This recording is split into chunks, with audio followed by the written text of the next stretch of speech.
For 300,000 years, the human survival strategy was simple: keep moving. We lived as small bands of nomadic foragers, tracking herds and gathering wild plants, leaving almost no permanent mark on the landscape.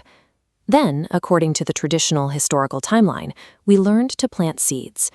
The invention of agricultural tools, like the plow, created a massive surplus of food, which finally allowed humans to stop wandering and settle down in one place. Because people were no longer spending every waking hour looking for their next meal, they had free time. That surplus of calories bought them the freedom to invent complex social structures, organized religion, and monumental architecture. For the better part of a century, this sequence of events was treated as an absolute law of archaeology. First came the farms, which built the cities, which eventually built the temples. Under this rigid model, every great wonder of human civilization was seen as a lucky byproduct of agriculture. That consensus held until 1994, when German archaeologist Klaus Schmidt led an expedition to a barren limestone ridge in southeastern Turkey. The locals called it Göbekli Tepe, or Potbelly Hill.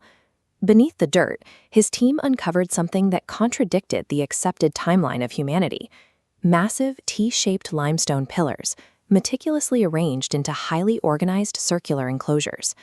This is a timeline of human history. The ash and bone buried alongside these structures allowed researchers to radiocarbon date their construction all the way back to 9500 BCE. To put that scale into perspective, Göbekli Tepe was built roughly 7,000 years before the first stones were raised at Stonehenge, and well over 7,000 years before the Great Pyramid of Giza. Yet researchers sifting through the site found zero evidence of domesticated grain. There were no pottery shards, no metal tools, and no signs of agriculture. The builders of this site were entirely hunter-gatherers. They were constructing complex, monumental architecture long before humanity had figured out how to farm. The logistics of building this site defy what we thought nomadic bands were capable of. Using nothing but flint tools and stone hammers, they quarried limestone pillars weighing up to 50 metric tons, transported them across the plateau, and erected them in perfect alignment. The pillars themselves are masterpieces of early sculpture, covered in elaborate, high-relief carvings.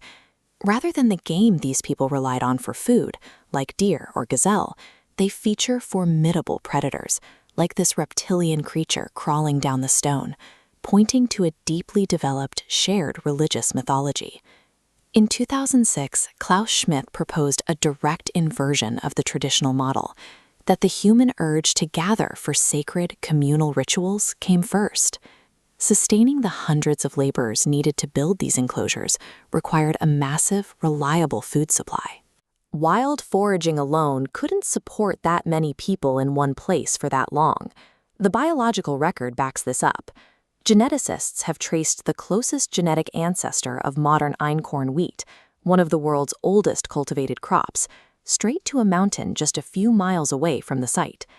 The desire to build a sacred gathering space was so strong, it likely forced these foragers to experiment with planting wild grasses just to feed their builders.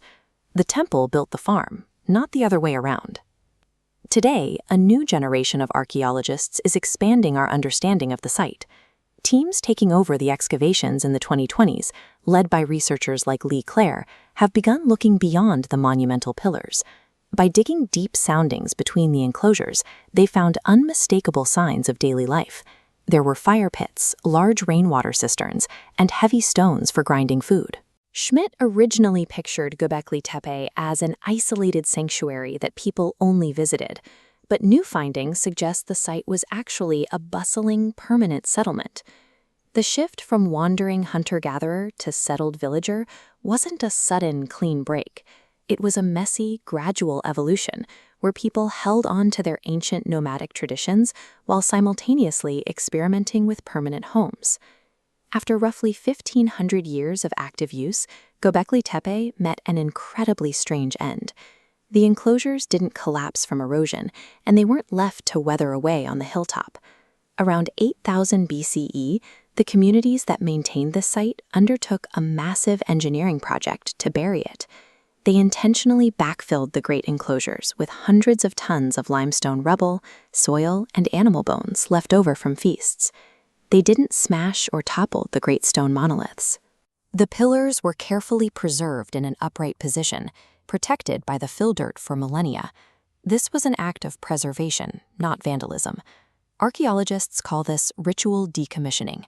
As these people adopted an agricultural lifestyle and their society transformed, they respectfully buried their monuments.